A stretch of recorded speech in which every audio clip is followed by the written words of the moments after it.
is Real Kyper and Bourne on Sportsnet 590 The Fan.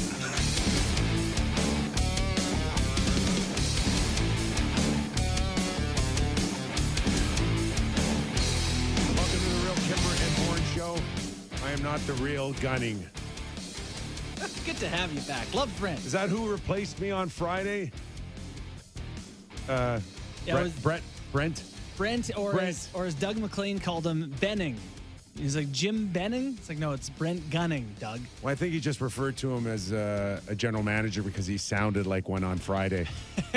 Is that it? Yeah. Could be. Hope everybody had a good weekend. I know I did.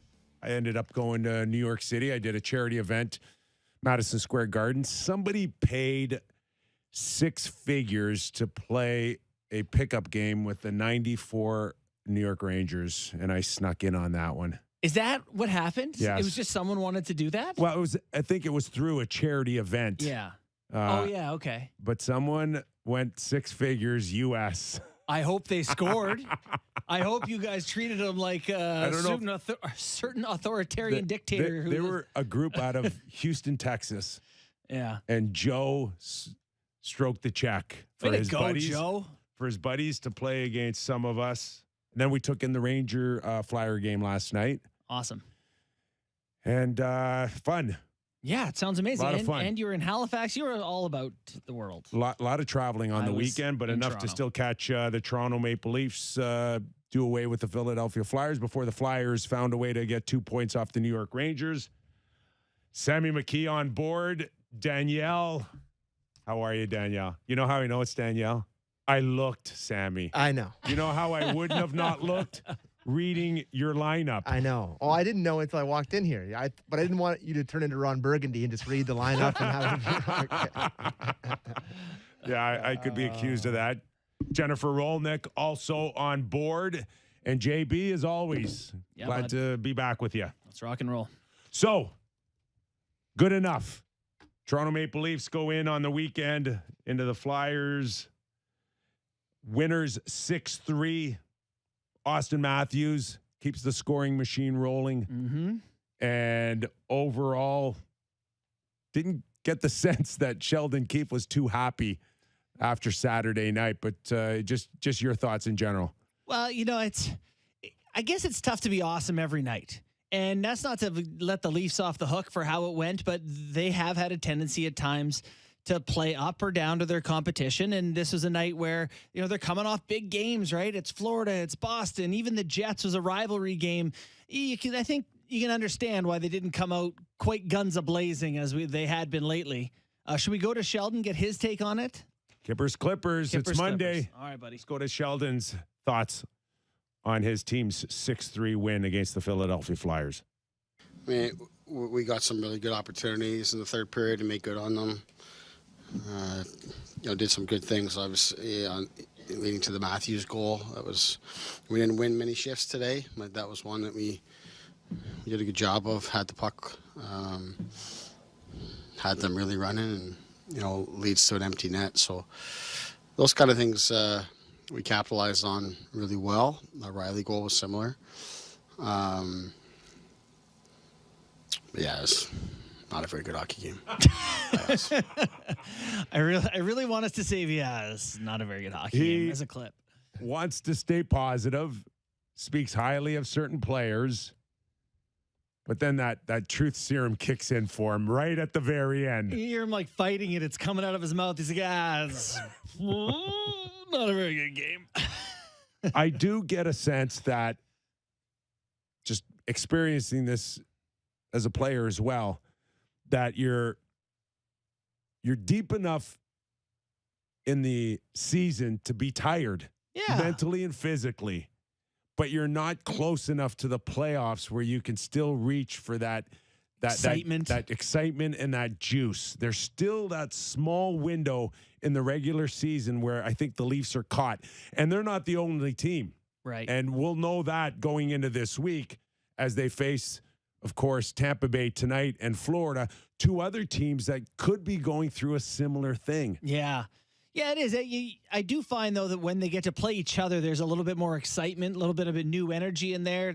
Sammy, what was your Saturday night takeaway? I thought Keith did a great job in the game because Okay. the first period, and we'll get to a clip talking about Jack Campbell, but the first 10 to 15 minutes of the game, the Leafs were dreadful. Defensively, offensively, just kind of chasing things around, not looking great at either end of the ice.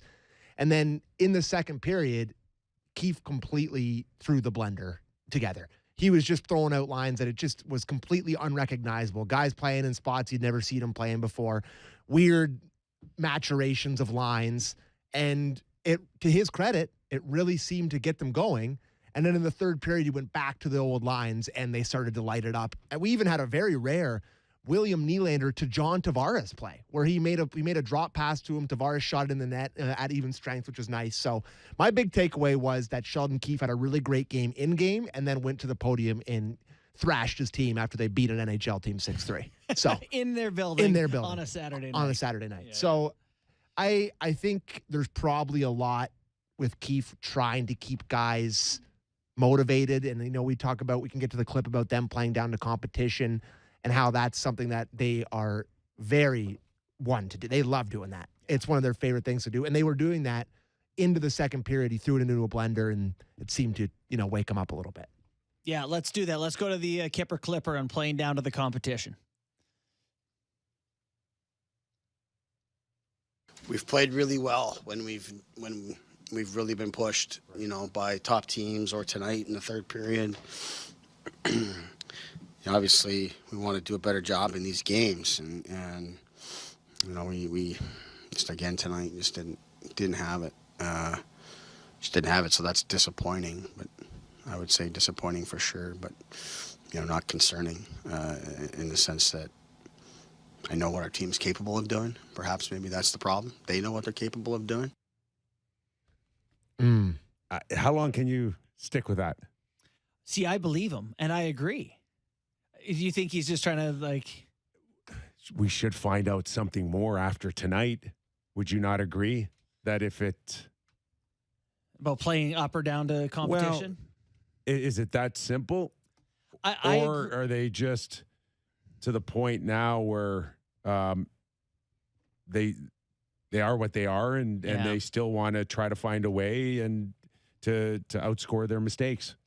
That is part of it, but I do, he says, I think sometimes we know how good we are, and I think that's part of the problem. It always feels like to me that these version of Keefe teams, and even when Babcock was here a little bit, that they want to do it as easy as possible, and they're good enough to win games without being at their 100% best. So you're playing the Flyers, they're a bottom 5 team in the NHL. You probably go give it half your effort, and if you need to turn it on, you can. And they did. I don't know if that's a reward that they want to get.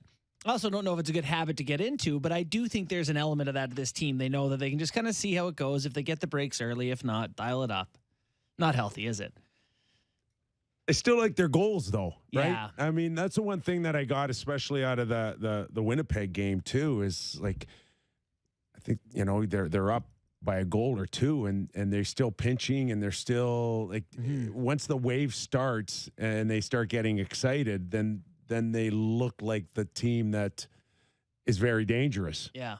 Well, think about where Morgan Rielly scores the 5th goal of the game from. It's 4-3 with 8 minutes left or 6 minutes left. Yeah. And Riley's taking a shot from below the circles. 8 feet off the post. Yeah, it's like you're watching how that play unfolds, and he is very comfortable going down, and to his credit, he scores. It basically ends the game. That puts it out of reach. Do you want him down there doing that in the playoffs? 4-3, 6 minutes left? I mean, I don't think I do, but I can't argue with the result. If you haven't told him you don't want him there in March, right? How are you going to do it? Oh, he's going to be there in May. Yeah. And so there may be a time where they're up a goal. Rielly gets caught deep. They go 2-on-1 the other way, and you go, what was Rielly doing? And we have to remember that on this show and go, well, that's what they've been doing. That has been the plan all season long. I don't know. All right, let's go from the net on out. the return of Jack Campbell. He gets the start against one of the worst teams in the league on the road. Overall, at times, I thought he made enough of a good save that maybe they could have been down 2-0 early in the hockey game. Yeah. And, hey, good enough to at least make Sheldon Keefe a believer. Let's go to his clip on Jack Campbell. Yeah. Looked like Jack. I mean, I love the way he played tonight. That first period, especially first 10 minutes or so, was a disaster by us in front of him. And that save he made early in the game, those kind of things. That's Jack at his best. So it was really good to see and great to have him back. That's it. It's just needed one game against the Flyers. Fixed it. Oh boy, no more Campbell issues. I got to say that I did kind of have a similar feeling to Keefe, that it just looked nice to have a guy who looks like an NHL goalie in the net. You know, like you come back from Mrazek, who, we can talk about how he had 2 good games and got hurt, but for most of the year, he's just a wild man in there flying around. And then the Shalgren, who had a nice little start to his career. And then we watched that game against the Jets where it did not look good, and he did not look like an NHL goalie. Jack looked like Jack. Like he said, he looked like an NHL goalie, looked like an average NHL goalie. And I had the stat here. When your team is getting a .879 save percentage since January 15th, which Jack was a part of that, but so was Mrazek, so was Shalgren, it looks nice to your eye to get a normal goaltending performance. An average goaltending performance looks like a otherworldly goaltending performance if you are the coach of the Toronto Maple Leafs right now. Yeah. The Campbell situation is really fascinating here, guys. Heading into this last month, there is no back pressure. There is no chase group in the Tour de France. He is just the leader. He's the goalie. No pressure. And, Ralphie has come on and said that's when Jack's at his best.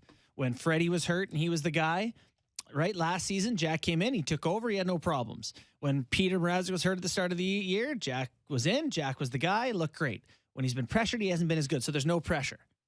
But is it a lot of pressure, too, that, if he fails, they fail?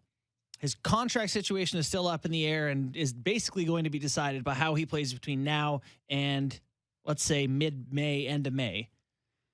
I mean, is it a lot of pressure or is it no pressure for Jack right now? I think you bring up a valid point, and that is that there isn't the pressure to win every game. No, if he has a bad night, he's going back in. There isn't that looking over your shoulder and seeing another team and scoreboard watching. So they have 14 games left to go. And it is now a buildup for him. Mm. Does he get to the point where he's feeling as good as he did in November? Probably not. But we've said this before on this show that it's not a 935, 938 save percentage that you're looking for. Right. It's just not the 889 that you welcome back at this point. Yeah. So is there going to be a comfort zone for him at 912, 914 that can get the job done, let the offense do what they have to do, and just hope that you give them the saves that you're expected to make? Mm-hmm. And that's what you're really looking for. This is such a minor quibble, but that third one that goes in that McEwen tips, he tips it. It's redirected. He has no real chance on those sort of things. But God, those just went in all the time on him from December on. And I don't know. McEwen didn't even tip it. It went off of Camp's leg. Oh, and it looked like McEwen tipped it, but it went off Camp's leg and it changed directions. But you're right. Every point shot. It just felt like everything went through. It feels like every point shot for 2 months You're hanging on. Went in. It really did feel like that. And teams obviously figured that out, and we're doing a lot of point shots. I'm looking at the Leafs schedule here. They have one back-to-back left, and it's tonight and tomorrow night. So tonight against Tampa, tomorrow against the Cats. Of the 14 games remaining, including that back-to-back, how many does Jack go? Great question. 14 games? I would think that you are in a position now where you have to get Shalgren ready as well. Yeah, you're right. No. This is 4, if not 5 starts. Mm-hmm. I would be looking at minimum for Shalgren, just in case I need him. You know, He's it. yeah. And like rookie goalies have had these bizarre runs in NHL history before. You do have to prep him like he may have to play meaningful hockey here. Peter Mrazek is going to come back, call it a week into May when the second round or the first round is underway. Like, you're not going to give him any run at that point. So it's Källgren. So what do we have, Sammy? We know he's going to get in Florida tomorrow night. I would imagine so. Yes. Right? Yes. And after that, Dallas on Thursday, Montreal Saturday is the rest of this week. I just can't decide if I want to give him all easy games, or do you want Jack to see some of the nights where you should expect favorable results for his confidence? that's another valid point. It might be a role reversal here if you're going to try to prep Källgren in the event that you may need him to come into relief or start a game. Yeah. Then the more meaningful game, the one that you're going to feel a little bit more, would be the pressure of the Dallas Stars, not the Montreal Canadiens. Yeah, I mean, they have a lot of kind of crappy teams left here, too. So they play the Habs, they play Buffalo still, they play Ottawa still, they play Philly again, they play Detroit still. Like, there are games here that are against not the top quality competition where... I'm not sure you overthink it. Yeah, just see how Campbell's feeing, put him in when he's able to. Yeah. Yeah, I like that theory. And the other thing, too, is I know we just spoke briefly about that, his contract. You brought it up just in our pregame stuff here. I don't think he should be thinking about either I'm going to be making $5 million next year or else I'll be making $1 million. Should or not? How do you not? How do you not? That's exactly it. How do you not? I think despite as bad as it's been for him, there'll be somebody out there that's going to sign him to a contract that will still be better than what he's making this year. Now, what does that mean? I do believe that if he doesn't find his game at the level that Leaf Nation has been accustomed to in the first half of the season, someone's going to pay him $3.5. You know what's crazy, though? It might be the Leafs. You're going to go into the summer with UFA. You don't have a goalie. You don't have a goalie. Not like... Well, you do have a goalie. Don't say Källgren or Wall. No, you have Mrazek. Oh, yeah. Well, you got that. You have a goalie. I assume they're moving on from him somehow this summer. I don't think it's going to be that easy to move on off of him. It may not. Maybe like climbing Everest, but they need to climb Everest. You don't know necessarily if he's going to deem himself healthy. Yeah. He may take it right through the summer and go into the buyout window to protect his salary. Cruel. Hey, it wouldn't be the first time someone's done it. But then you're going to look either way. You're probably signing a UFA guy, and you're looking at the pool of UFAs, and you go, I don't know, Jack Campbell might be the best, even if he has a tough stretch here. Jack didn't have the history of Anderson, at least showing that you can carry a team into the playoffs. But that knock on Anderson come playoff time was fairly substantial. Yeah. But yet he found Carolina to give him, $4 million, over $4 million. It's a great point, but I think there's more of a track record with Anderson as opposed to Jack Campbell in terms of a guy that's been great in regular seasons as opposed to his playoff failures. But you can also look at a few teams that would run a 1A kind of scenario. Yeah. Where I can maybe overpay Jack on a short-term deal $1 million if I've got two goalies under $7 million in total. Right. And I don't know. What's Jack on the year? 909 or something? I can't find his. We don't know where Jack was when he found out the news that Mrazek was coming in. Right. I would have assumed it would have not felt very good. Well, I don't know. Why? Well, he had to think he thought they were getting almost another $4 goalie. million. Yeah, and him not coming in. He didn't sign $4 million to be a 25 game starter. He came in to challenge for the number one job. He didn't come in to play 16 games and post an 880? No. He wanted the number one job. He had the experience. He had the salary that could justify that I'm going to make the Leafs look really good by being a number one goalie at $4 million a year. Nothing of it materialized, but for Jack to now come back to the Leafs and think that he's going to sign a contract in that $3.5 million range again would put him right back to the spot that he didn't want to be in to begin with, and that is a 1-1A. Well, he's not signing to be a 1 anywhere. He's not signing to be a 1 anywhere. However, I am shocked to see that he's still a .914 save percentage guy. He's played 41 games and he's a .914, which is above league average. So, man, that hot start to the season has carried him through. But, man, he is hanging in there still somehow, despite... He has a .394 goals against in his last 16 starts. Yeah. It's so, anyway, interesting to see. It just shows you how unbelievable he was at the start of the year. Yeah. Like, for his numbers to still be around league average after that stretch of hockey that he played for a month, it's amazing. Like, I just, thinking back to it, I can't even really remember how good it was, but it was up to 940, right? Yeah. Like, he was up near 940 for a long time. It really is, it's just a tale of two seasons. All-star. You do assume that whether or not you want to say it was just strictly physical with what we suspect is was a broken rib, a cracked rib, was just the break that he just came off of. And what did that do to him? Just to recharge him, reset, get about 10 good practices in, week and a half, 2 weeks on the ice.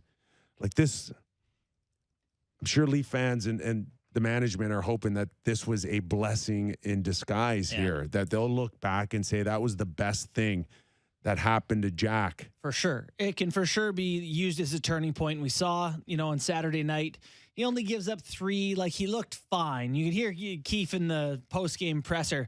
Like, there was no chance Sheldon was ever going to come out and be like, yeah, we kind of want him to have that one. Like, he looked like Jack. He was incredible. Like, everyone's trying to get the snowball going here. So you can talk as much as you want about him playing great, just great against the Flyers, and he's just unbelievable.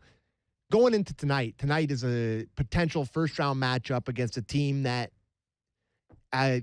your direct opponent in your division. Jack on his second start. This is the real one now. This is the one where you need a big night from him. A bad night from him tonight could be if you talk about that confidence. But it'll be him again, then he'll get to go again, right? Yeah, for sure. But it's just, tonight is a big one for the confidence for Jack Campbell. I almost, to me, it feels like another one of those where we were and I was really excited about Toronto going into Boston, right? And we kind of teed it up. Boston had gone on for a terrific run since the middle of February, one of the hottest teams. We had discussed that going into that game, Boston in many ways were looking better and deeper with their four lines. Oh, people did not like that you said that, by the way. Yeah, but I don't care. I know you don't. Right? I mean, but it's true. It was true. Boston was coming in feeling a lot better about their 4 lines than the Leafs on the second line and the fourth line. That's just a fact. Yeah, facts only. Yeah. Yes. Don't let them get in the way of a good stance. It hurt their feelings on social media. But do we feel better now compared to line 2 and line 4 going into Boston? Do we feel better about line 2 and line 4 going into Tampa tonight? Yeah. So I have a theory on this, and it's basically, so Willie got kind of publicly called out, right? And he got bumped down to the third line. He joins that line. He plays awesome. And the third line looks good with him there. The second line looks good without him. Everything kind of worked there for a bit. And my theory is just that this can work when Willie's good Willie, right? When they get him going like he's going, he can drive a line, and he's been a valuable contributor on that third line. But he was valuable there because he just got a little smack from the coach.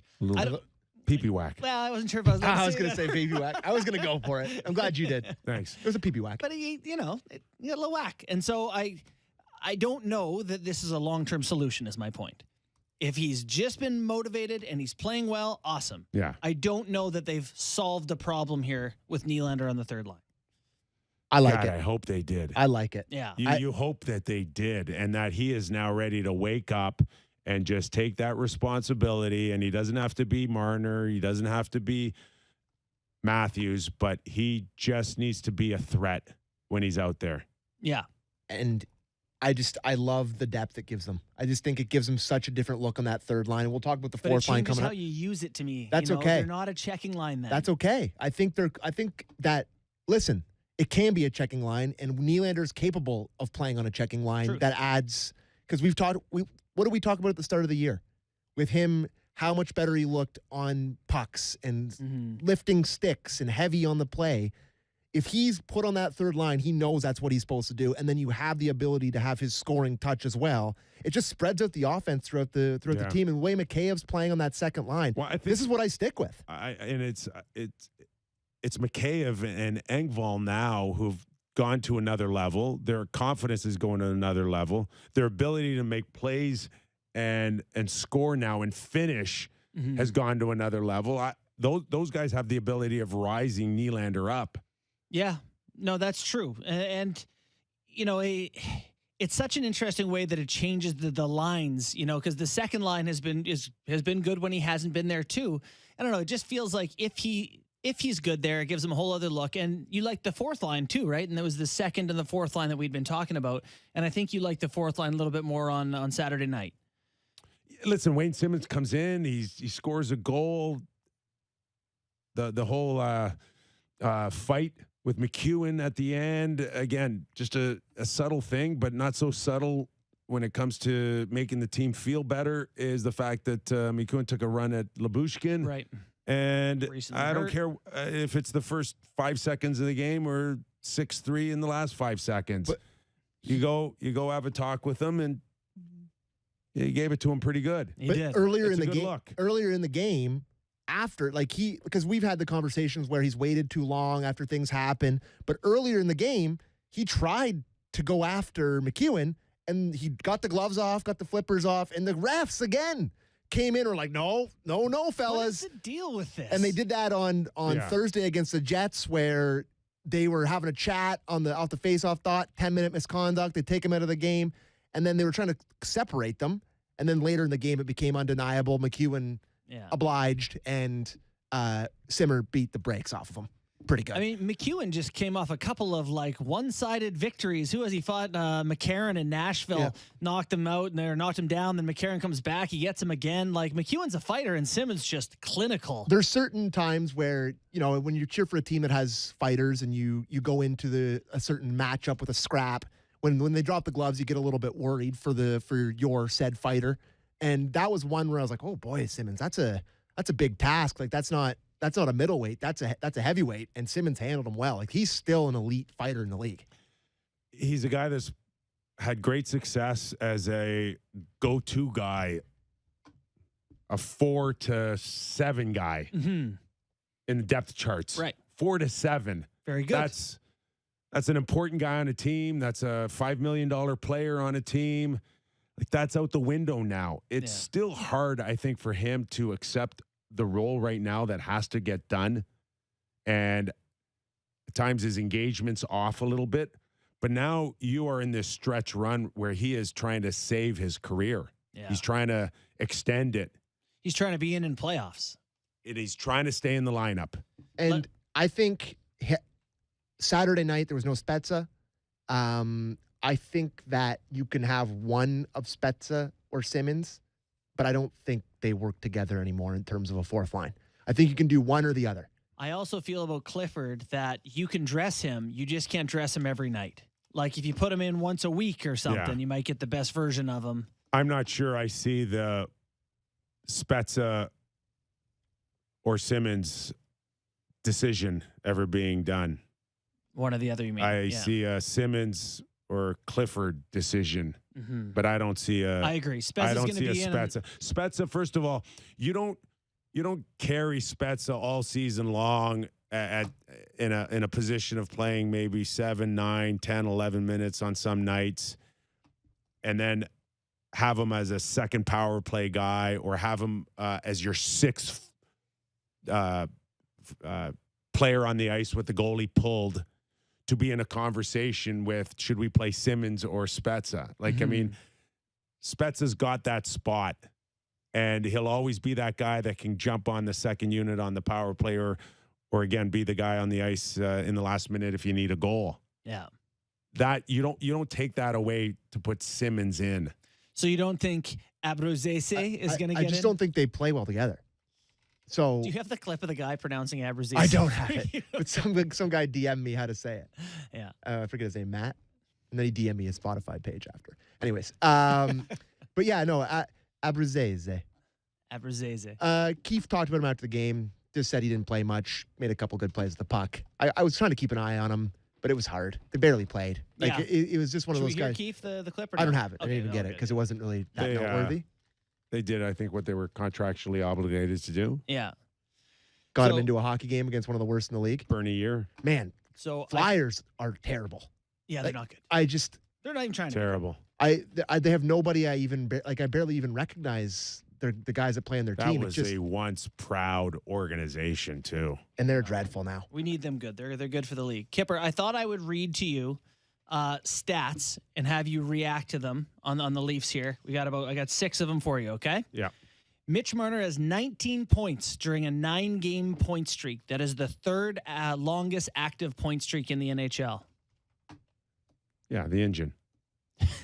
Your guy. The engine. Yeah, he has a 5-game multi-point streak, Yeah. and it's his second of the season. I don't have the exact stat, but I think he has over 30-game stretch, has about 58 points, which I think tied Doug Gilmour for the most during a 30-game Yeah. stretch for the Maple Leafs. Yeah. And Sittler's in there, too, somewhere. Yeah. And So that wild run of good hockey that- from Marner. Which included the stretch where he scored 10 points in one game. Oh, for Sittler, did Yes. he? So Mitch is better, Yeah. including the streak going through that game. That'll Here, I have the stat. okay. So he, so most points in a 30-game span in Maple Leaf history. Mitch Marner now has 55, tied Doug Gilmour, past Darryl Sittler, Laney McDonald, and Lauren Carr from from November 1943 to January 1943. So there you go. Yeah, No I think Kipper in was points- alive for points that per one. game among guys who've played like 20 games or something. Marner's up to like 5th in the league or And- something. What is remarkable, too, is he's not the biggest, strongest guy, but his skating, guys, Yeah. has not wavered at all. There's no lull when he moves on the ice. He never gets touched either. It's That crazy. Matthews goal on Saturday. Yeah. Unbelievable play by Marner. Off the charts. So I loved both Matthews and Marner on that. When Matthews does a great kind of skating up against the grain, lays it off to Marner. Yeah, that and initial. then just sort of sneaks into the soft spot. And Marner, that edge work from our boy, your best buddy there, cuts to the outside and like no look around the net and then they didn't even know it went in. It was just because it was like, oh The yeah, it's in goalie the was net. just like, they did the thing. What do you want me to do? I sent a tweet again, just trying to marvel at how lucky Leafs fans are to watch these guys on it. And Yeah. listen, I don't want to take away from I hate when we have to do this comparison thing, Kipper, because I feel like when we praise Matthews, you get upset that we're not praising Marner. They are an equal bunch right now for the Leafs. They're both just as important to the Leafs right now. They're unbelievable together. Unbelievable. Yeah. It's Yeah. truly special. And meanwhile, Yeah. Bunting's like, and I'm here too. Yeah, here I am. Guys. Missed multiple chances on Saturday night on sweet feeds from very good players. I think that's actually one of my stats here. Michael Bunting, 0 goals in his last 12 games, though 8 assists over that time. Yeah. I think there's going to be it's going to be a challenge for him Yeah. to keep his energy up. It's going to be a challenge for him to have that impeccable timing, and his job right now is to stay on that line. I mean, do you feel like it's threatened at this point? I think Sheldon's at times has shown that he can sit too long on making key decisions. Mm-hmm. And that's the beauty of coaching is, hey, when you do it, Yeah. not what you do, but when you do it sometimes. And I'd monitor that. I'd monitor that real closely here. I wonder if they had one more body, like if Kasha was back, if that would put some more pressure on Bunty boy. We got Craig Simpson coming up in about 10 minutes. In the second hour, Dave Andreychuk will join us as well to talk Tampa Bay. And then we'll get into some other stuff around the weekend as well. Carey Price coming back. Yandle scratched. Want to get your thoughts on that. And I don't know. Is anybody talking about Zegras at all? About the amazing goals followed by some shenanigans? Has that been mentioned at all this weekend?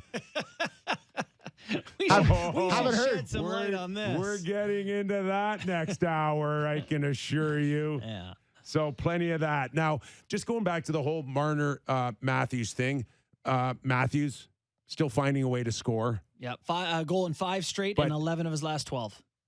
I'm watching, like, his energy's down a little bit. Would you agree with that? Or is it just defensively still, we were talking about this guy being in the running for Selke. I don't see that happening anymore. No, it's I his think guy. Is it the second? that level's dropped off a little bit on him. Yeah, the Phillies' second goal, that's his guy getting back to the net. Off the face-off? Which one? Yeah, so it wasn't the point shot and it wasn't the backdoor play. So whatever, I think it was the second goal. But he's chasing the guy off the wall and just like Nylander the game before, he's a stride short of getting all the way there. He's been shooting it in the net, and so it makes it really hard to talk about the greatest goal scorer in Leafs history, possibly. Yeah. I mean, quite likely. And also be like, this guy's not playing awesome right now. He's not playing awesome. He's not having his best run of play. No, it has dropped a little bit. But I mean, he's standing there. Mitch is doing all the work. The empty net goal. I mean, they're still going in for him, which is great. But you want this guy pumping on all cylinders, in another couple of weeks. yes. Don't you think there's something to be said for it being the dog days? Yes, or just the weighing in on the 50, and now I think it's starting up this week. It goes from the magic number 50 to the magic number of Rick Vive, 54. That one's now the next. And if he gets there soon, it becomes 60. The rest of the season for Matthews is going to be a milestone chase, and I don't think that's good for his play. But that's up to him and the message that Sheldon gives him, or the feel that the rest of the it just makes no sense for me right now if their mindset now going into the last 3 weeks of the season is let this guy get 60. I don't think it'd be the mindset, but you're right. How do you tell a guy it doesn't matter, it's not important? Well, when it matters, and it is important. when it changes, your focus. When there's an obvious pass to be made and you shoot the puck, then there needs to be a conversation either from the coach or a teammate to say, hey, listen, this is great, but still make the plays that you're supposed to make that are expected to be made. Yeah. And just for me, not hedging on the offensive side of piles and stuff and still prioritizing the positional stuff. With that, the Leafs have scored 5+ goals in 4 straight games. If they score 5+ goals tonight in 5 straight, it'll be the first time since 1987 the Leafs have done that. There's a number of articles out there right now, and more being written on an increase in offense around the NHL right now. What do you make of this? Because usually offense tapers off at the end of towards playoffs, things tighten up. Yeah. Why are so many pucks going in? I think it's just the attitude of the players right now. Everything's been geared over the years for more offense. Yeah. All the rules over the years have been always tailored for more goals. And there's less of a sense now for the players that it's okay if I make a mistake. And just, again, I can only speak as a player, and the feel that I had, or a lot of my teammates were, I make a bad mistake, I'm benched. Yeah.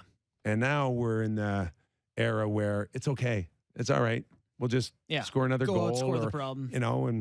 I did get that participation ribbon when I was 6. So my son just got his first one. I was very proud of him. I'll get another one, in the NHL. What do you think of a theory that guys are just bagged, tired, condensed schedules, crazy schedule? Look at the Leafs right now.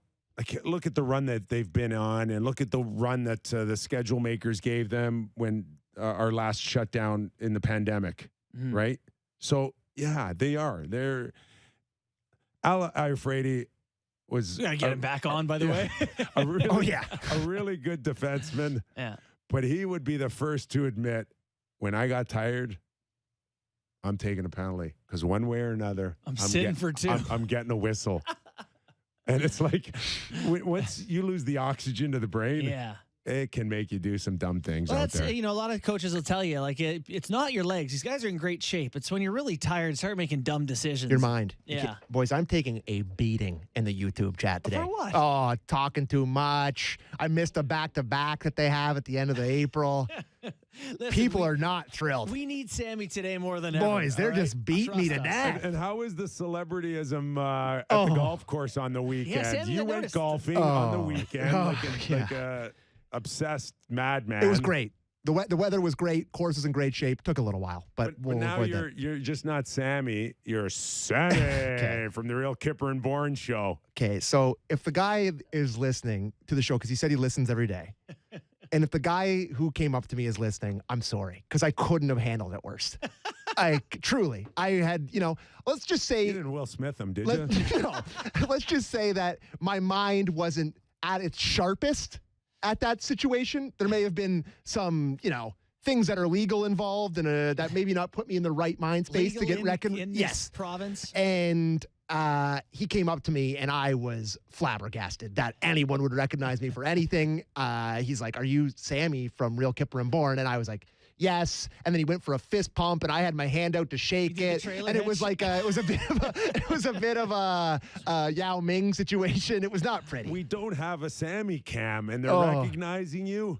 Yeah, it was The bad. voice? It was bad. No, I don't know. Maybe you Googled me. But if that guy's listening, I really appreciate you taking the time, and I don't feel like I did it well enough. And I'm glad you guys let me get that off my chest. Do we need security now? For Sammy. He Sammy. just travels with an entourage. I want to put a picture of Sam in the group chat, but I can't figure out how. No, Anyway. don't do that. All right. We'll get a sketch artist to draw one out. Or the guy who did Tom Brady. All right, we're going to take a quick break here. Craig Simpson, after the break, Stanley Cup champion, Hockey Night in Canada analyst. He'll help us tee up tonight's game all after the break. You're listening and watching Real Kyper and Bourne.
is Real Kyper and Bourne on Sportsnet 590 The Fan.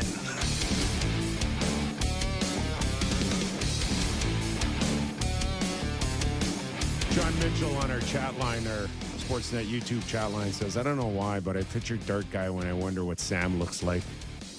Oh, a great affront. Is your face to painted? Sam McKee. The thing is, like, do you really think Sam is that much of a super fan? I would never paint my face. Not a face painter. No, because what if they lose and you could go home with paint on your face and they lost?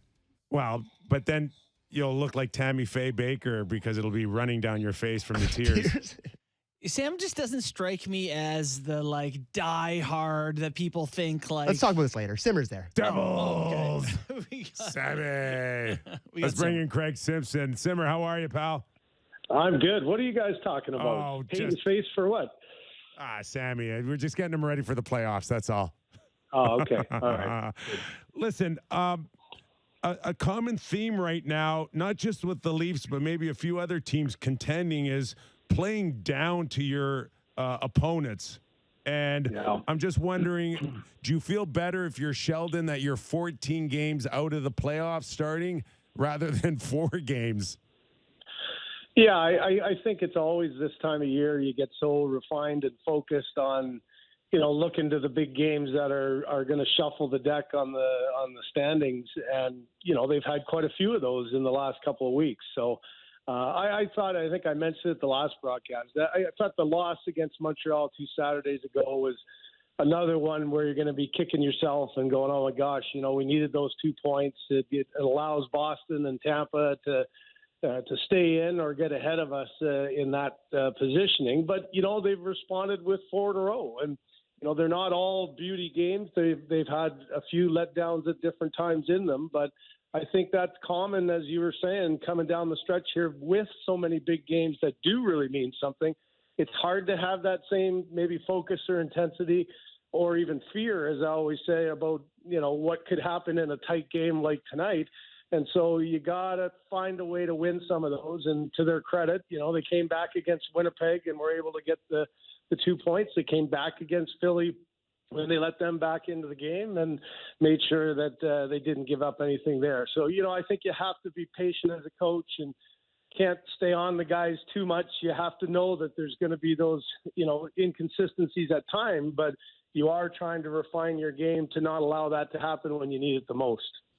So we're trying to make sense of how poorly a guy has to play for how long to lose a spot when you've been a permanent fixture. I'm talking about Michael Bunting. I'm not saying he's played terribly, but, no goals in 12 games. I just feel like he's been less effective for a while. Do you think he's a guy who could be at jeopardy of losing that spot on the top line, or that he's just been so effective for so long they'll keep him? Yeah, I think you got to understand going through stretches where, especially being a new guy and a young player in the league, I think the coach expectation isn't always that the points are always going to come.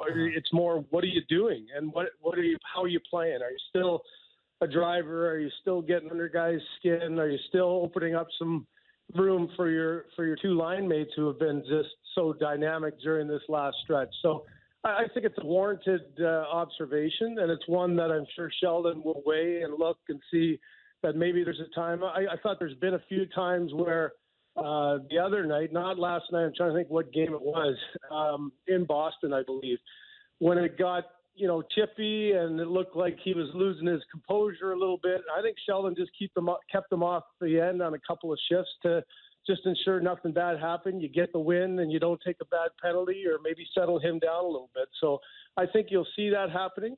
But I wouldn't be shocked if, at some point, as he did last game, Sheldon will shuffle the desk a little bit and see what else might work. But it's hard to break up that trio with how productive. I know the majority of it has been 16 and 34, but I do think that they enjoy playing with him. I do think he adds an element and gets guys, rattled a little bit or chasing after him, which opens up a lot of ice for the other 2 guys as well. Not that this is a knock against him, but more of an observation and one that I've made on a number of occasions is just being aware that Bunting is not the biggest and heaviest guy out there. And as things start closing in towards the first round of the playoffs, is there a way to maybe just protect him a little bit and maybe even move down a bigger body? And Engvall's come a long way. Mikheyev's come a long way.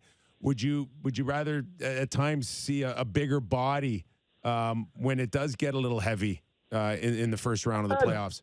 That's hard to say. You never know what the matchup you end up having, and you might find a line that if you see early in the series that's going head-to-head with Matthews' line that you're not liking. I mean, you always have that ability, and I do think, and I agree with you, the interesting part of this probably last month or so is just the emergence and confidence of both Mikheyev and Engvall of making some plays. I mean, the play doesn't die with them nearly as much as it used to. When they do create the opportunities with their speed, they've got patience around the net to make good plays and, put the puck in the back of the net, where I don't think they had that ability last year. They didn't have that confidence anyway. So I think it's definitely something to have, but I'd just be worried of, why change just for the sake of change? You look at a group that's going and the lines are starting to come together fairly well. This is a team that's been scoring goals. So it's not like,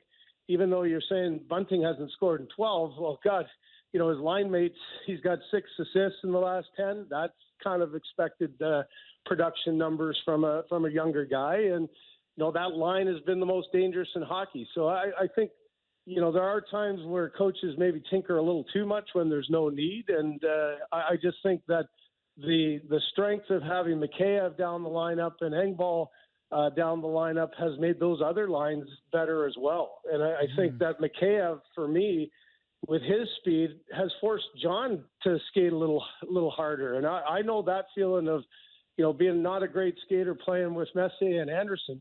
It forced you not just in games, but every day in practice to play at a different pace and to play at a different tempo. And it makes you a much better hockey player. And I think having Mikheyev on that line with Tavares has helped John get the pace of his game up too. So if I'm Sheldon, I'm not sure I'd want to be tinkering with that right now.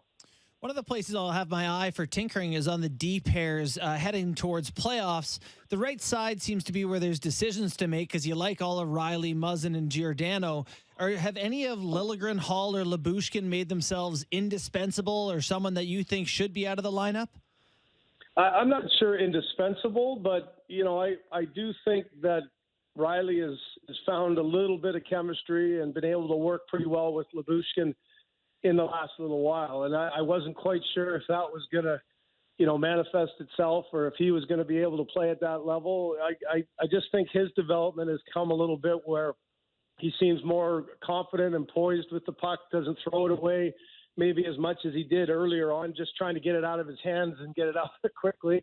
And they just seem to be reading each other a little bit better. So I still think that Liljegren, adds an element. He's been adding up a little bit of offense, and it seemed to settle in well with Giordano. But you're right. When Muzzin comes back, okay, where's that going to go? And who's the guy who's going to come out? And I just think if you're talking about big and physical, I doubt it's going to be a Lyubushkin coming out of the lineup before Liljegren. We're joined by Craig Simpson, former NHLer, 2-time Stanley Cup champion, Hockey Night in Canada analyst, and penalty killer. Was that big? Were you a big penalty killer? Because no, I didn't get a chance to do that now that much, unfortunately. When we speak of the penalty kill, Simmer, I was telling Justin last week, I don't think I've ever recalled seeing a team that had the mindset that we've got just as good of an opportunity to score a goal as the team that we're trying to kill this penalty on. And just the real threat here, because I'm watching the Leafs sometimes 5-on-5, and my thought now is they could use a good penalty right now.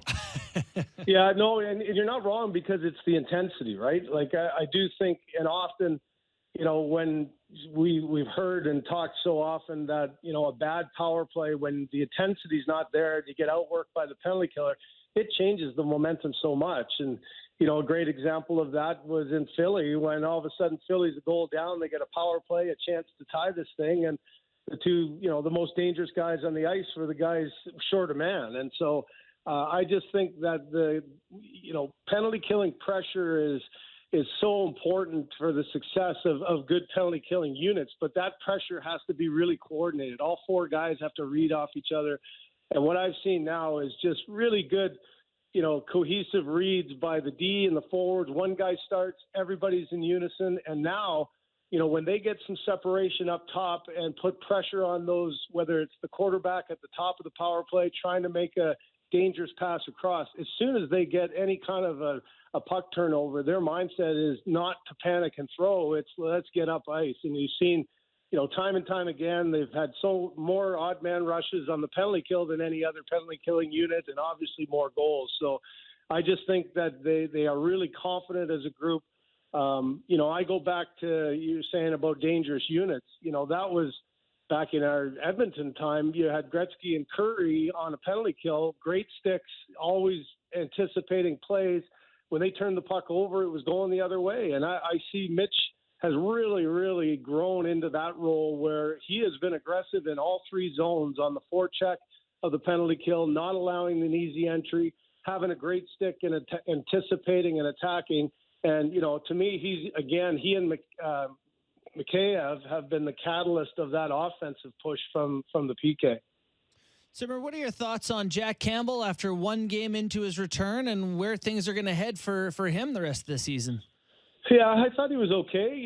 I think you're always worried about any kind of rib. Is there any layover? Is there any issue with it? And he had a number of acrobatic plays that would have tested that greatly. So, the fact that he came out of that seemingly unscathed and was able to hang in there, I think is a really good sign. I'm glad, I think you had to put him back in here tonight and say, okay, you got to get now into the rhythm of playing, 2 out of 3 or 4 out of 5 in a stretch so that you can get that good, solid, confident rhythm back into your game. It's easier said than done when you've been on the shelf and you haven't been playing. And so to me, again, the times where he's had problems is fighting through the screens.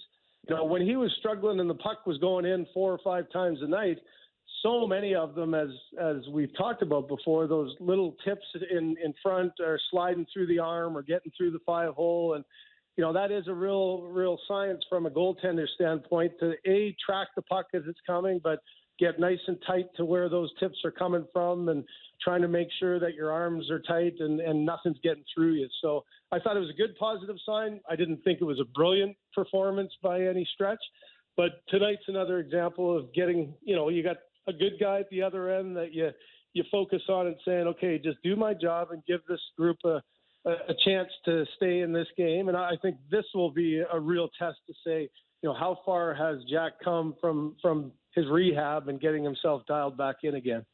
Couple slow starts, Winnipeg and Philadelphia.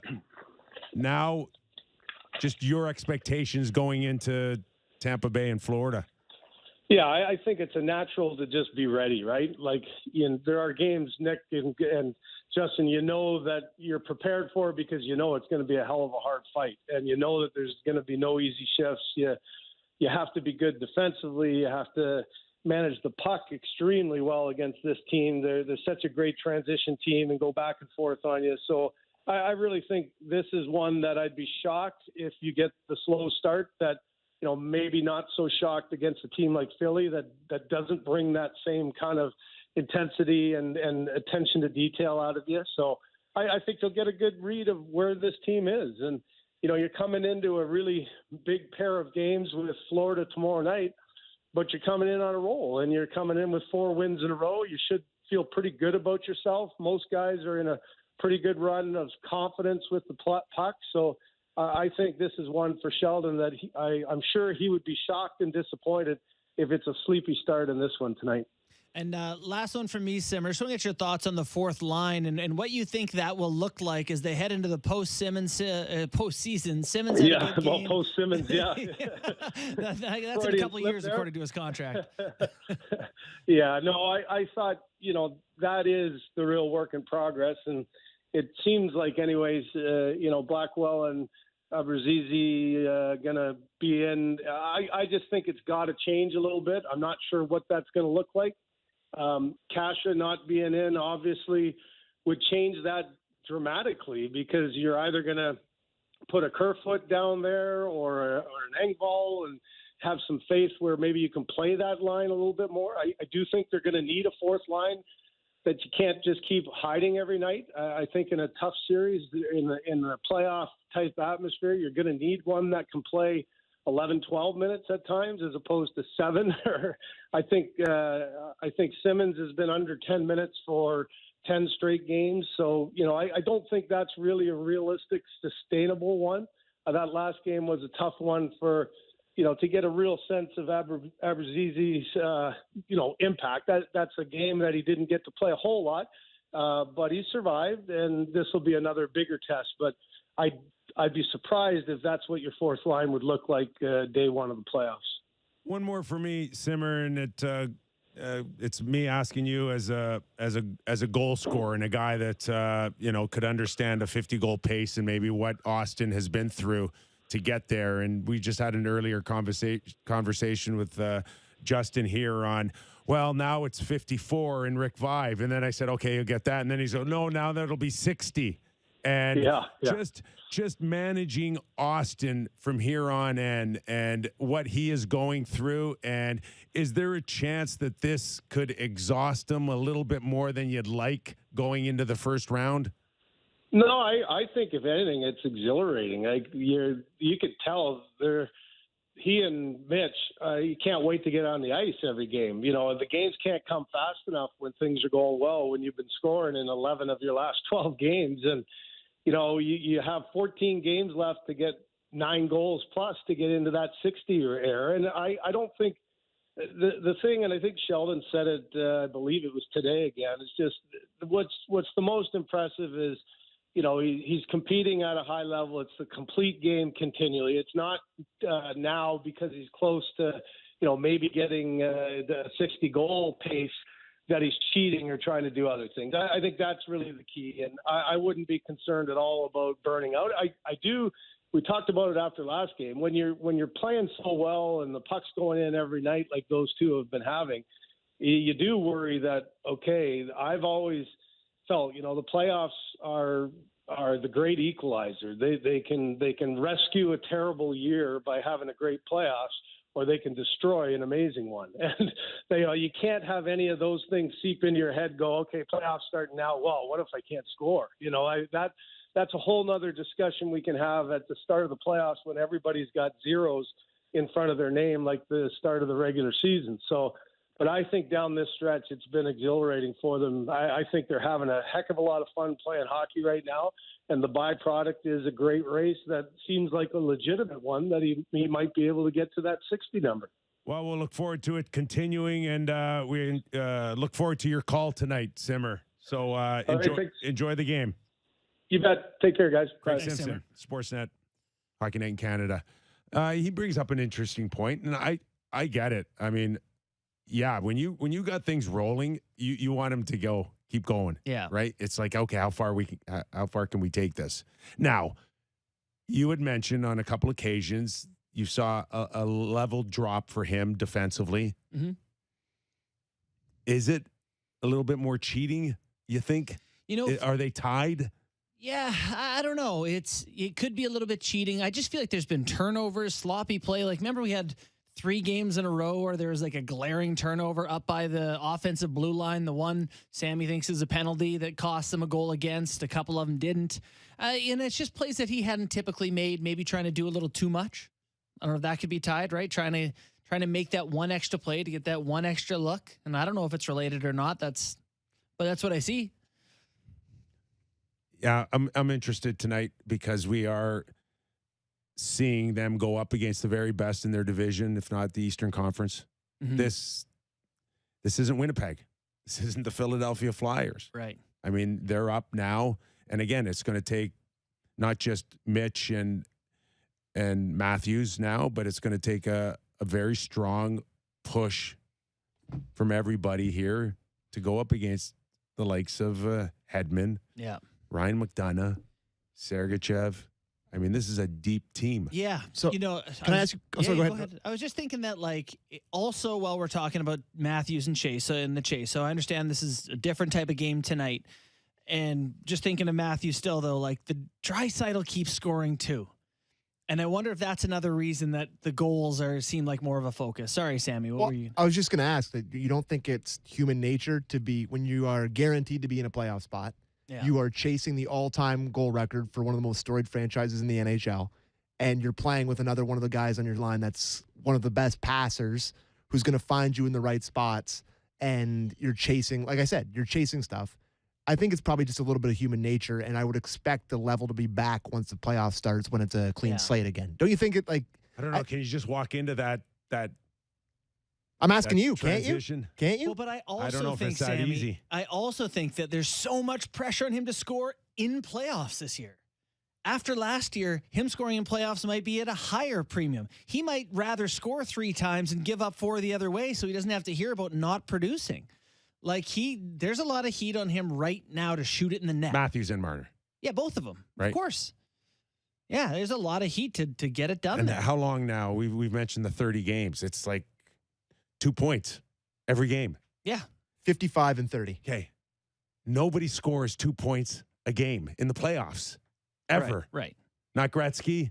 Like, maybe Gretzky. I don't know. I was going to say, maybe Wayne. Did he average? No. Did he have some runs where he averaged 2 points a game? Let me just, I'm sure quickly, he did have some runs. I can't recall. I'm pulling up my If he favorite did, Hockey DB page. What is your point? It's just not a given. It will calm down, Yeah.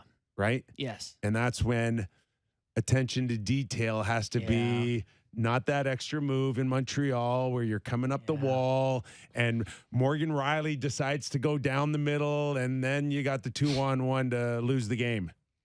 God, he had some stupid years. Gretzky. Two a game? I mean, in 84, 85, he had 47 points in 18 playoff games. Okay, there it is. Game. In 88, 87, 88, he had 43 and 19. Yeesh, Okay. kabibble. Yeah. Different years. And was Curry right beside him? I don't have Curry's numbers in front of me. I was looking Well, at Wayne. Sammy, that's your job. You guys- Just not talking He about should golfing have on the weekend. Oh, Stop my broker God. monitors What a over big there. star you are. I'm taking a big enough beating already. Curry did not have 2 points per game in the playoffs. Yeah, something tells me that either they're both going to be right up there in scoring, Sammy. Yeah. or I don't think one can get there without the other when it comes to Matthews and Marner. I just wonder priority-wise, how badly do they want to get the haters off their back versus just getting the team wins? I know it'd be nice to, if you do one, you probably help the other. But, yeah, lots of pressure right now for Matthews to shoot it in the net. And just a bit of house cleaning. Like I said, they at least have one back-to-back. They actually have 3 back-to-backs remaining. So just making sure that I'm on top of it today, guys. Nice. All right, we're going to take a quick break. When we come back, Hall of Famer Dave Andreychuk. He's going to get us help tee up the Tampa Bay Lightning and see how pumped they are for the high-octane offense of the Toronto Maple Leafs. Also, discussion on Yandle being scratched. A lot of people calling it classless. Oh, get out of here. We're going to do that after the break. I'm sorry. I showed my hand. You did a little bit. Zegras' amazing goal. And what happened after that? No comment. Are you pro or anti? No comment. And best bets. What happened today in the gambling world? So much. Oh, nothing. So much. SN bets. You got your single bets laid out already? Yes, I do. Nice. I want to hear all about them after the break. I can't wait to tell you. All right. Real Kyper and Bourne after the break. And thanks for watching on Sportsnet. Our YouTube channel. Subscribe to the podcast on iTunes and Spotify. Leave us a rating and review. We'd love to hear from you. We're back after.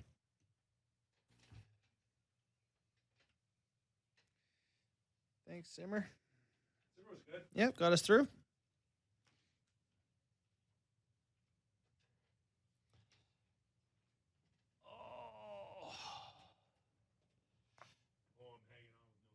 Oh, buddy, you must be.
This is Real Kyper and Bourne on Sportsnet 590 The Fan.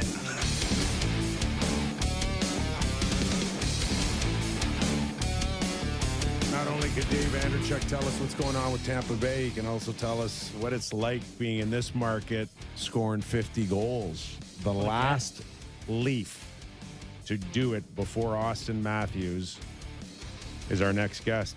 Chucky, what's going on? Kyper, how are you, buddy? How's it going? Well, you're better. You're in sunshine, man. What's 82 today? Yeah, we might get to 85 today. Actually, a very nice day.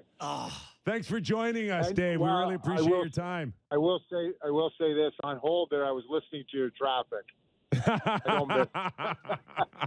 I don't miss that ride in from Mississauga. Nice. Pre-game skate and then the going in for a game. Nah, I don't miss that. Retirement's been good to you. Sure has. Where do you get the sense of this game and what it would mean to Tampa Bay? Do they look at Toronto and say, okay, maybe not the first team you think that can win a Stanley Cup, but hey, they can be a dangerous team? Yeah, no doubt. This is a big game for Tampa. You know, I think if you look at Tampa's record over the last little while here, they've probably not up to their standards. You know, they had a tough month of March, lots of road games, lots of cities. You know, they did play 500 on the road, which, you know, for most teams is acceptable, not for this club. So they've come back home. The schedule's in their favor. They now have, 10 games at home, 5 on the road. So, but they got to start getting going, right? Like that's the main thing. And this is a good game for them against a quality team. The standings are going to be tight. I think that we're all going to be watching every night to see, who's in second, who's in third, who drops the wild card. Does Boston win? So we're all watching that, and it's a big game for them tonight. Dave, how does this version of the Tampa Bay Lightning stack up to the Stanley Cup versions of it the 2 previous seasons? Well, they still got the core group, right? And most importantly, you got 88. And when their goaltending is there, anybody can win, right? So yeah, the core group is there. The defense, I think, is just as good, if not better. Maybe not the depth scoring that they've had in the past. Surprisingly, Julian again, Brisebois makes moves at the deadline when, I think there was $700 worth of cap space to work with, and he found a way to shake up his team a little bit, bring in a couple of young guys, some fresh faces, some young guys that are going to add a little bit of punch, and they've played good actually. They're better now than they were, 2 weeks ago when they joined the team. So I still think they're a legit contender, and regardless of where they end up in the standings, they're going to be a tough out. Hey, Chucky, how sneaky good is Stamkos' season compared to any season he's had? Obviously, he got to a level of 60 goals, but he seems real complete right now. He sure does. Yeah, he sure does. He's healthy. He's been consistent all year. He's doing a lot of different things in that 60-goal season. Obviously, he's scoring goals, and he's deadly on the power play and the great one-timer. But, he's starting to kill penalties now. He takes key face-offs. John Cooper's got him on at end of periods, end of games. These are all things that probably, Coop didn't have, a few years ago, and he's got that now in Stamkos. So I'm really happy for him. It's been a couple of tough years, lots of injuries, obviously 2 years ago, missed most of the year. But at the same time, I think he's proved to everybody that he's still a legitimate, goal scorer in this league, and he's had a great year. How about Nikita Kucherov? He's a guy who, kind of, I guess, under the radar for a guy who won a Hart Trophy. You don't hear his name around these parts as much. He's only played 30-some games. How has his season looked to date? Well, to be honest with you, he's come back after the injury, and it's unfortunate, really. He played 2 or 3 games, then he got injured, sat out a whole bunch. He's come back. He's still a top 3 player in the league to me. Wow. Just the way that he plays. And, you know, you guys will watch him tonight. Every time he gets on the ice, there's something happens. He's you know, I feel his frustration level gets a little high at times, and I think he's worked on that a little bit in the last little while here. But he's still dangerous, very dangerous. You know, you give him any kind of room, he's going to make a play.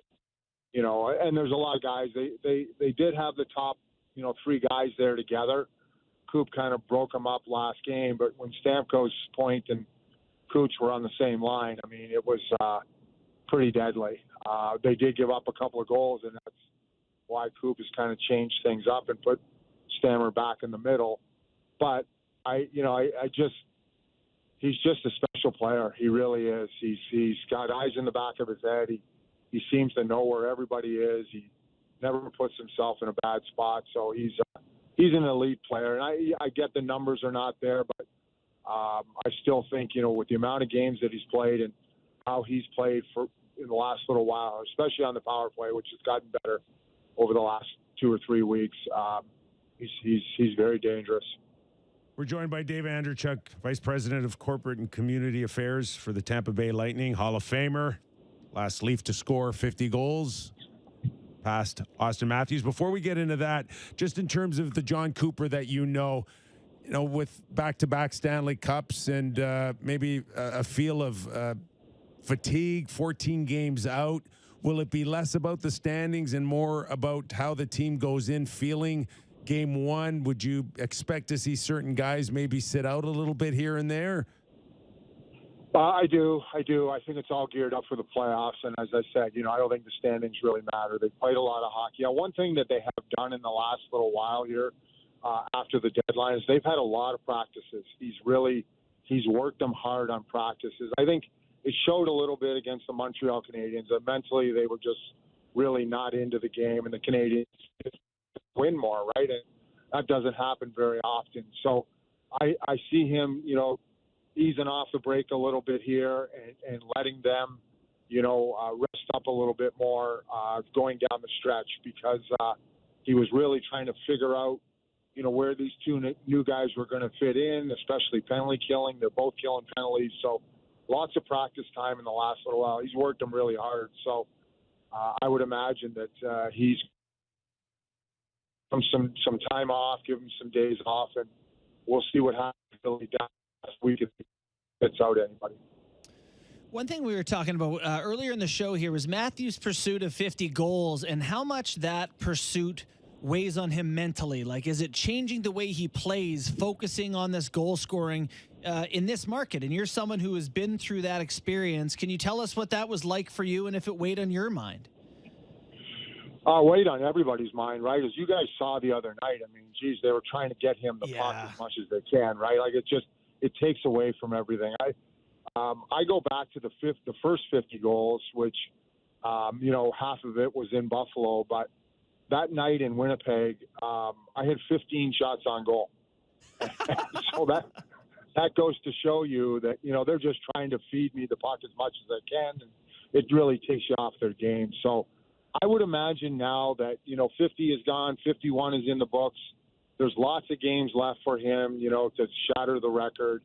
They just got to get back to playing, right? You know, they just got to get back to not looking for him.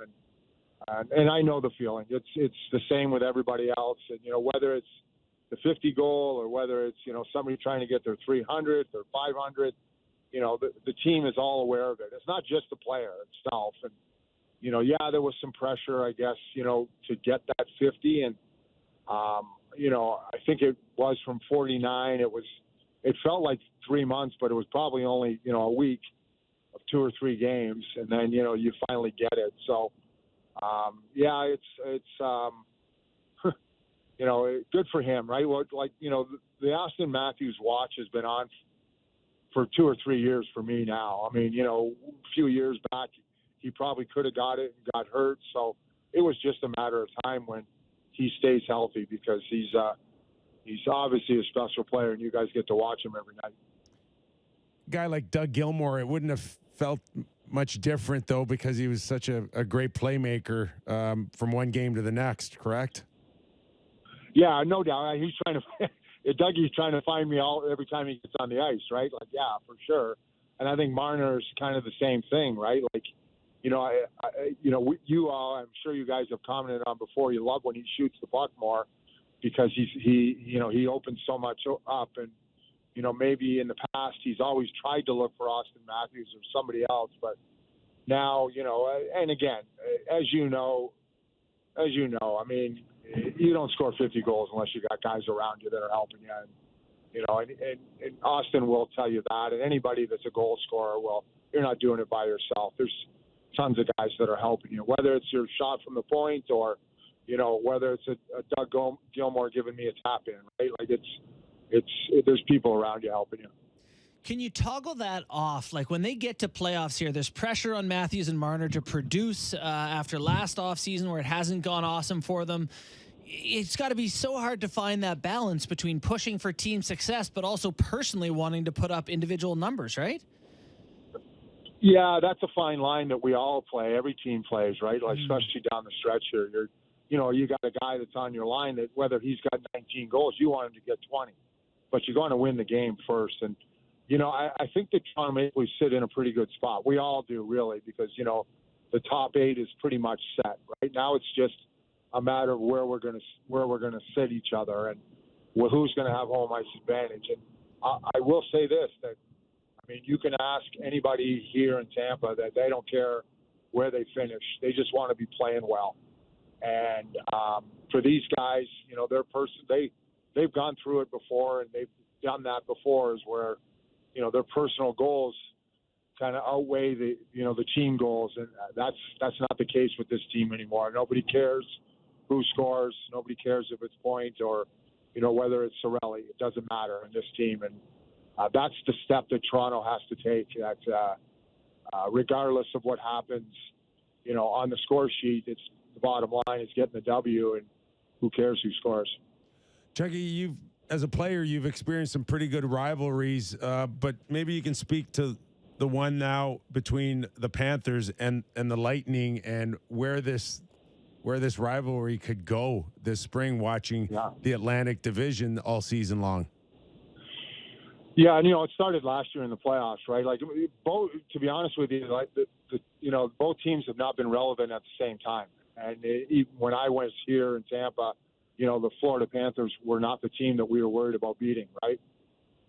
It was more Washington. It was more Pittsburgh, and but now both teams are really good. I mean, it's obviously a tough swing for any team that comes through here, whether it's back to back or not.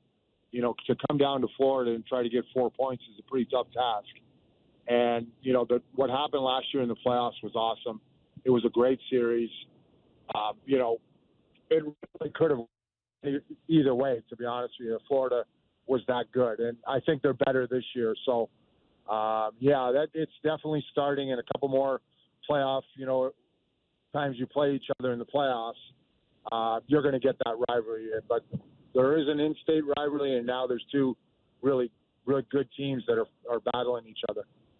Do you think the Lightning look at this remaining stretch and care a whole ton where they finish, whether it's second, third, fourth, or is it kind of like, you're playing a good team, doesn't matter, or is this a big deal for them down the stretch? Well, I think everybody can say that in the playoffs, right? That whoever you're going to play is going to be a good team. Yeah. Especially in our division, right? Like, man, the 4 teams that and only one team is going to get out of that, right? You're going to have to beat Boston, Toronto, or Florida, and any one of those teams is good. So it'll be tough. It really will be tough. So does home ice advantage matter? I don't think it does as much as it has in the past. And I know with the Lightning, I don't think they care about it. Sure, you'd like to get a Game 7 in your own building, but we've also seen that backfire before too, and I've been part of it. So, it's about playing good. It's about playing your game at the end. And to me, it's always been that way. It's always the best team that down the stretch that really has got the best shot at winning, and regardless of where you finish in the standings. Dave, we really appreciate your time. Enjoy the game tonight. Yep, you got it, guys. It should be a good one. Thanks Hall so of much. Famer, Dave Andreychuk. I got to think, especially with 2 Stanley Cup rings, there's one team that really doesn't care who they face, it's got to be them. Yeah, they're like, okay, Carolina, sure. Is that We've done that. We've run the table. Yeah, We've won 4 rounds Florida, in a row. Toronto, twice. Carolina. Okay, the only thing is home ice. The Leafs are a markedly better team at home this season. I think the only 2 teams in the NHL have a better home record than them. So maybe some more priority for Toronto. I do feel like Tampa has the luxury to be like, oh, all right. Guys, you just go with the percentages on Game 7. That's all you need to know. Yeah. So it is a big deal for No, Toronto. thanks. No What's Game that? 7, please. No Game 7. Everyone wants to slay the dragon around here. And I don't. they got every reason to just run out of gas. Okay, the Tampa Bay Lightning. The only way I want it to be a Game 7 is if Tampa Bay is up 3-1 in the series or up 3-2, and the Leafs win Game 6 to send it to Game 7. Okay. As opposed to them being up and losing Game 6 to send it to Game 6. It's a completely different mentality.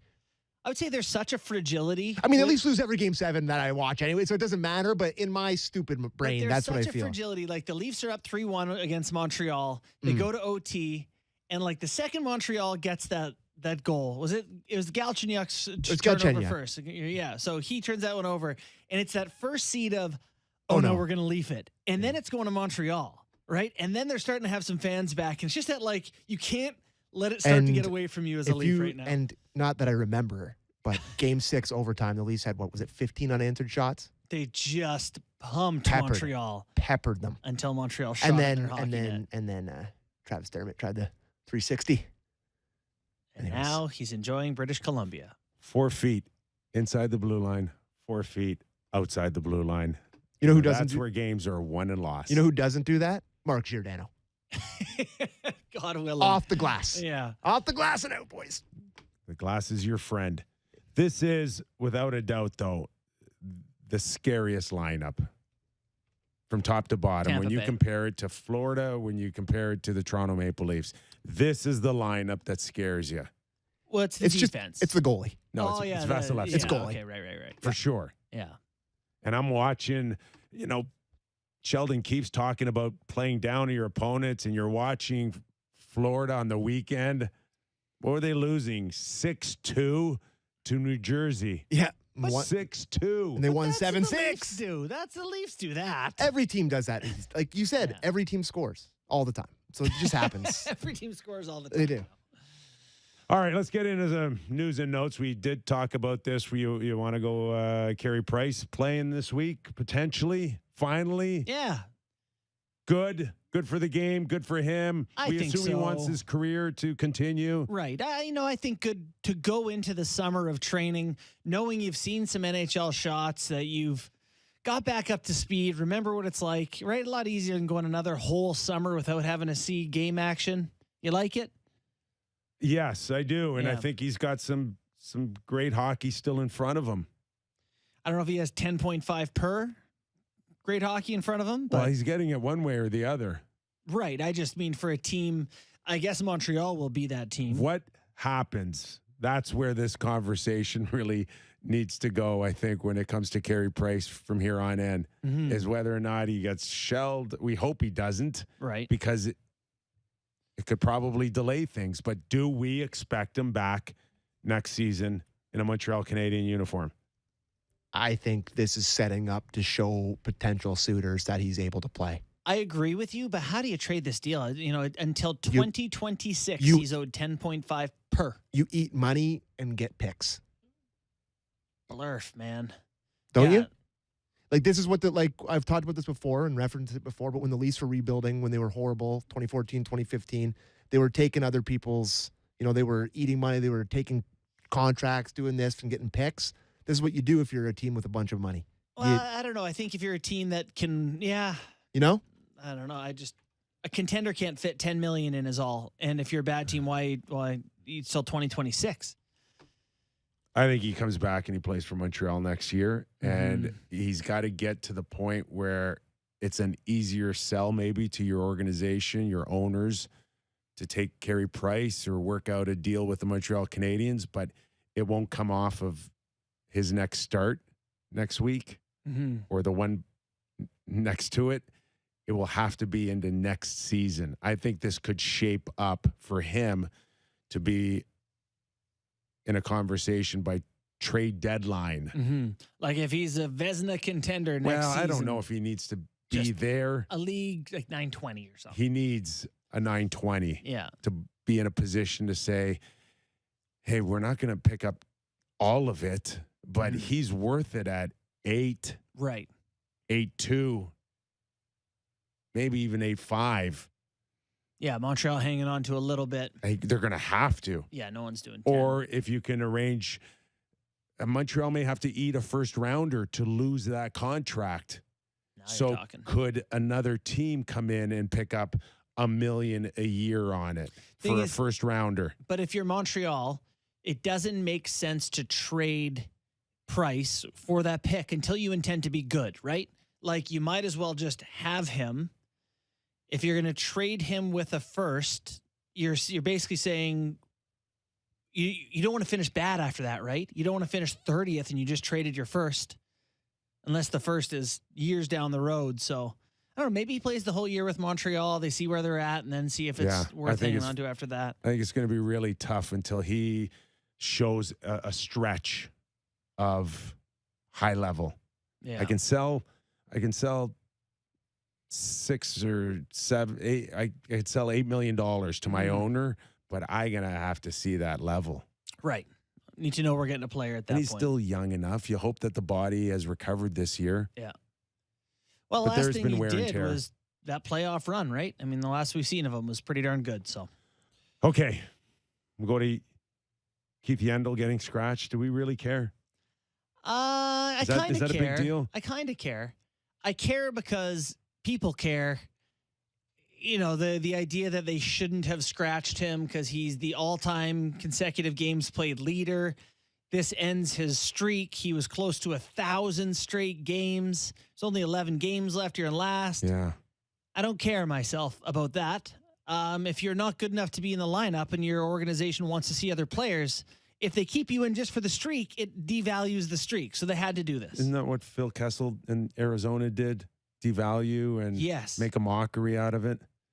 Played one shift. One shift. And then there were rumors about not wanting to be traded in order to keep the streak intact. Like if he was traded to a contender and he got scratched or I don't know.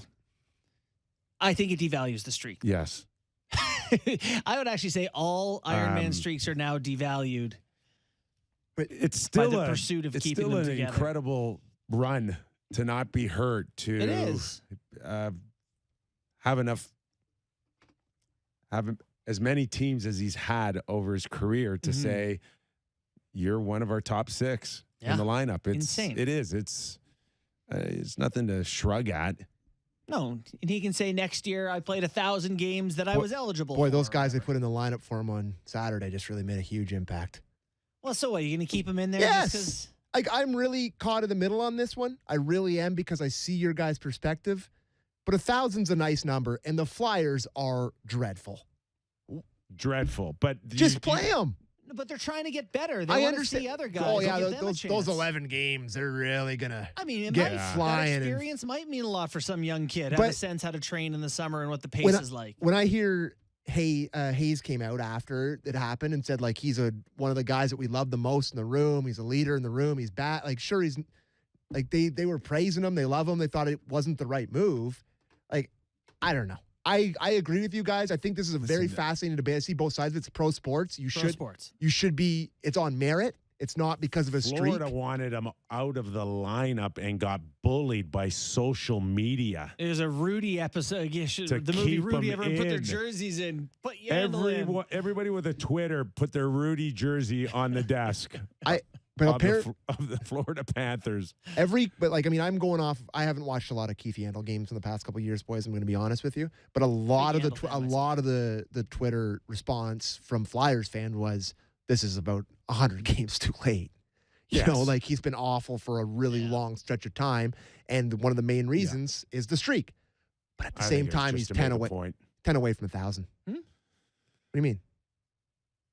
I just said that I think this one is as much to just make a point To Yandle. Yes. Okay. And to anyone else that says, we're still in charge. Yeah. And this is what we're doing. But it's, I agree. It's a little late for that. Yeah. Yeah, that makes sense to me. It's not a nice team story or whatever. It's like, good for Keith, but we're back to focusing on what's best for the Flyers. So don't get any ideas, the rest of you now. We're just we're gonna screw you like we screwed him. That's right. Okay. Trevor Zegras. Oh boy. Hold on to your butts. In a game no one paid attention to.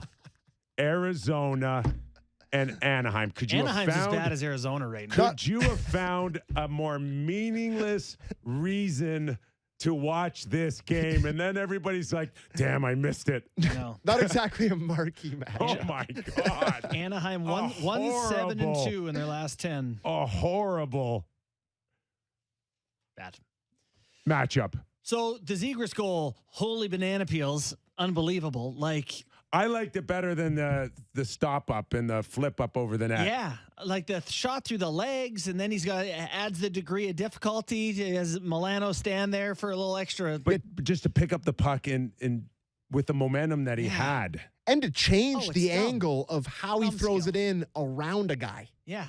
I don't get it. Oh, it's just ridiculous. Different sport than most people play.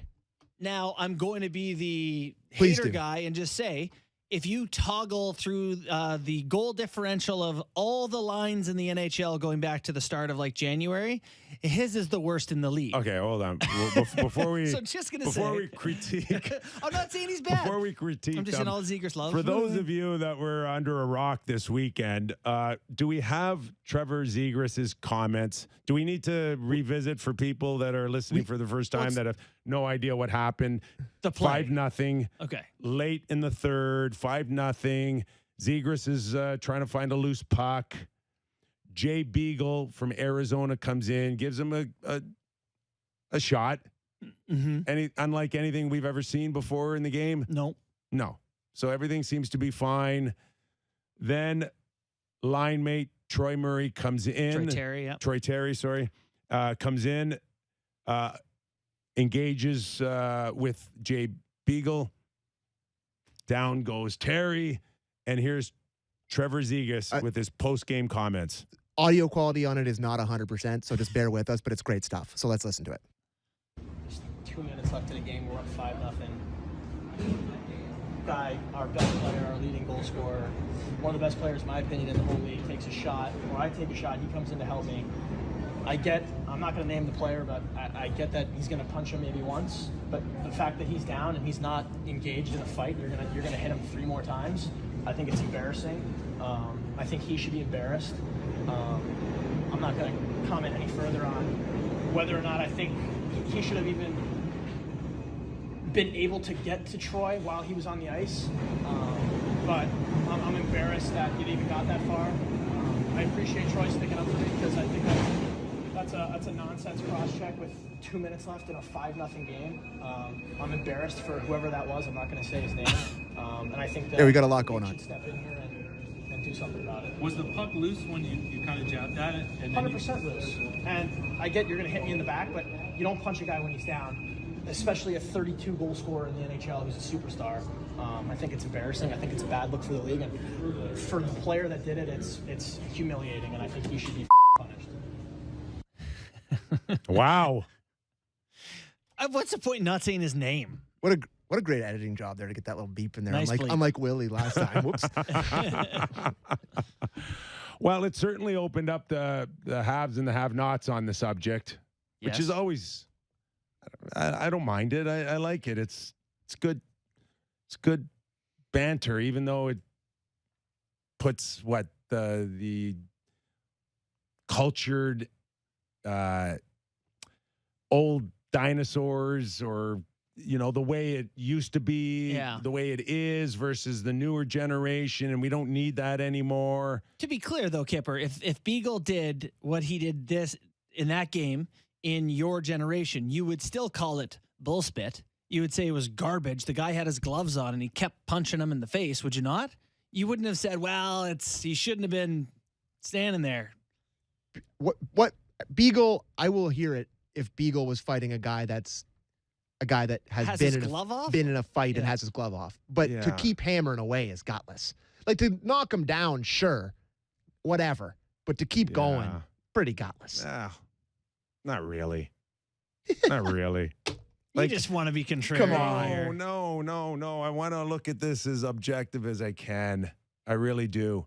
And I don't think it really looked any different than anything we've seen in any era, in any. But in any era, you would have said that's garbage and someone would have chased down Beagle or whatever. Yeah, maybe not. I just think that when Troy made the decision to go in aggressively, mind you, Jay Beagle didn't search out Troy Terry. Terry went towards Jay Beagle. Well, okay. And when you are in that scenario, okay, you aren't thinking, yeah, he's coming in, but I mean, should I guess whether he's going to throw a punch? Maybe he's not. No. Like, you are coming in there with a purpose, Troy, and that is to engage Jay Beagle. Now, if you want to go in there and you want to be real aggressive, but you want to call a timeout and say, hey, listen, I don't want to punch you, and I don't think we need to get physical here, but I'd like to have a conversation with you. Like, that doesn't happen. What does happen now? No, Guys it come does in not. and pull him out of a pile No. talk to a guy. Listen, when Jay Beagle's not I'm sorry, but when I've just cross-checked one of your star players, I'm expecting a reaction. We had this conversation. We had it with Larkin and Joseph earlier in the season. Sure. Labushkin and Hall. When those guys go in there and give you a shot, we're sitting there going, well, what do you really expect? Okay, so fine. So he should expect that Beagle might hit him and might take his gloves off and might throw a punch. Yeah. After Beagle throws 3 punches and Troy Terry's got his gloves on like this, Jay Beagle's pretty aware Terry's not fighting back. Yeah, okay. And all then right, so I gave you a couple extra shots. So you know what? You got beat up, Troy. You got beat up. You went in there all hot and heavy, and you got beat up. You're not the first. You're not the last. I got beat up too. It's okay. You got a black eye. It's over. That's it. Well, I mean, that is it. There's nothing else to do now. But it doesn't change the fact that Beagle should be subject to some scorn and possibly supplemental discipline. For what? Continuing to punch a defenseless or unengaged person. Unengaged? You went in there. If you're unengaged, it's because you're too stupid to not protect yourself, to not be prepared. It can be both, that Terry should have been engaged and Beagle should be well aware that guy doesn't deserve to take 6 blows. Like, where it's not like Beagle's a heavyweight. Beagle hasn't fought in 11 years in the NHL. Wait, pick the right guy. Right? Wait up. Hey, if you want the I picked my spots award, then give it to Jay Beagle. His last spot was Aaron to Asham. Suspend him because Troy wanted to come in and defend Zegras, but you suck at it. I should be suspended because you suck at defending a player. I don't know that he intended to go in and say, I challenge you to a duel so much as quit doing that to my teammate. This is the NHL, and this is the way it's been historically done. It has been historically. So who changed the rules and didn't tell any of us? Well, and this is the thing, is when it's been gradual, that it doesn't happen like it used to. You can't argue that it's the same as it used to be about what you do in those moments. It used to be that the Islanders and the Flyers had all their gear on the ice and the 3 refs are going, I don't know, let them figure it out. Like, it's obviously changed. It's just... Well, let the players know then. Because who changed it? I guess officially nothing has changed. But if it has changed, at least to the degree that you're talking about it, who's responsible for changing that? The players. Well, is it the players? Is it supplemental discipline? No, it's not supplementary. They haven't changed a thing. Nothing's changed. Well, if nothing's changed, should guys be chasing around Beagle the next time they have But the opportunity is still there. If they choose not to exercise it because they've gone a little bit more, it's not my job and I'm more skilled now. If it has relaxed off of that, it's relaxed because they've chosen not to exercise that. But it's been there and it's always there. Yeah. And I don't know that it's been there in Troy Terry's life. How old's Troy Terry? 23? Well, Troy, pay attention, buddy. Pay attention. But you want to go in there and defend a player, but you don't know how to defend yourself, that's on you. Yeah, I can hear the argument that if you go in there and engage with someone, you got to be prepared for some backlash. I can't hear the idea that he should continue to take 6 punches to the face with his gloves on. How many? Was it 6? I'd say it was 6. 5. Multiple. If you want to quibble. It's enough. It's enough where Beagle's going, he's not fighting back, but I'm going to keep swinging here. I don't know. Yeah. I'd say this is a good one. This defines our divide, I would say, you and me. This is. Yeah. I just, and I don't know. I mean, I don't see a lot of people defending Trevor Zegras' stand, by the way, that the league should come in. Yeah. I think the league's laughing at him right now going, like, do you know how this works? Yeah. Right? Do you know how it works? I mean, George Peros is the head of that department. He probably feels differently than. I don't think he should be suspended, but I think he should deserve a little bit of internet scorn. I think the league. I think what's happening right now is the perfect situation. It was a fight. It was not a fair fight. The guy was looking for it. He punched him in the face too many times. Fair fight because one guy really sucks at it and another guy is a little better. Correct. That's exactly why. It's not a fair fight. I'm sorry, but there's nothing really fair sometimes when it comes to somebody being a little bit tougher, stronger, bigger. I'm sorry. It's not like Terry has his gloves off and he's losing the fight. Terry, here's an idea. Don't go there. Don't go there. Just it's not you. You tried. It didn't work out. Lesson learned. Just hug harder. If you're going to get in there and want to wrap someone up, just tie up. I don't know. But the whole thing kind of gets tough to give the guy a pass. I look at this and I just see it for what it is. But people want to tie it into this was a message because he's, the Instagram king of the NHL now, and they want to tie it all in. And I just saw a hockey play that turned a little tough on Troy. Yeah. No, it is a hockey play. You want to go in there and poke the goalie around at a 5-0, you're going to get cross-checked. That's the hockey that we've been accustomed to for 60 years. It's relevant that it's 5-0 in a game between two garbage teams. Like I don't know. It feels like it was excess. Yeah. It was excess. And it was kind of embarrassing. He called Troy Terry a superstar too. Good player. Superstar? Star. Come on. Medium star. Come on. This is where your stats could really come in right now. How bad have they been? Oh, awful. Anaheim's been awful. All right. Who knows? Maybe we'll pick this up on tomorrow's show. I don't think I'm done with it. God, I hope not. Thanks for listening and watching, everybody. Real Kyper Bourne. We're right back tomorrow.